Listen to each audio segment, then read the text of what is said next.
అందరికీ నమస్కారములు. సంసిద్ధత కార్యక్రమం ప్రశ్నాపత్రం. కింది అక్షరాలను కలిపి పదాలు తయారు చేయండి. ఇక్కడ పదాలు ఇచ్చాడు కదా అక్షరాలు. ఈ అక్షరాలను కలిపి పదాలు రాయాలి. అరక, పరక, నడక, మరక.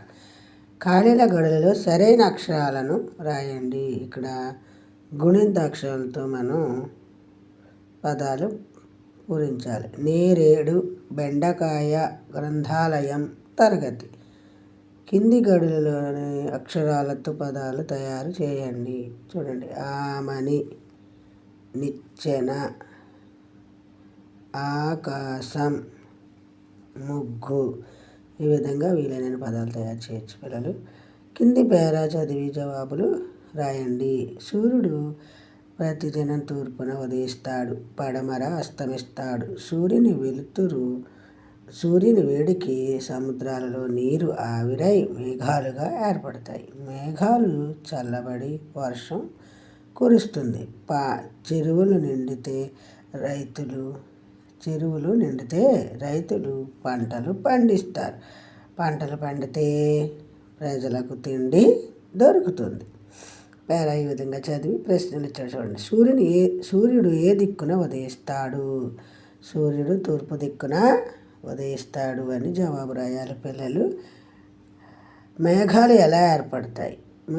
మేఘాలు సూర్యుని వేడికి సముద్రాలలో నీరు ఆవిరై మేఘాలు ఏర్పడతాయి. ప్రజలకు తిండి దొరకాలంటే ఏమి చేయాలి? ప్రజలకు తిండి దొరకాలంటే పంటలు పండించాలి. ఎవరు పంటలు పండిస్తారు? రైతులు పంటలు పండిస్తారు. ఈ విధంగా జవాబులు రాయాలి పిల్లలు. తర్వాత ఇక్కడ కింది పదాలను జతపరిచి రాయండి అన్నాడు. చూడండి. చక్రం, పద్మ,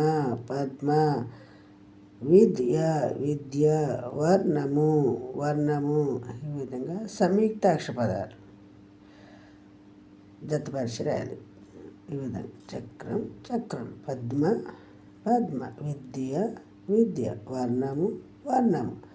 అంటే ఇక్కడ పొల్లు అక్షరాలకి పక్కనున్న అక్షరం యొక్క గుర్తు, ఒత్తు చేర్చి రాస్తే మీకు సంయుక్తాక్షర పదం రాయడం సులభం అవుతుంది పిల్లలు.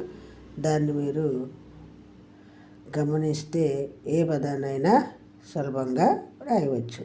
ఈ విధంగా ప్రశ్నపత్రం పూర్తి చేయాలి పిల్లలు.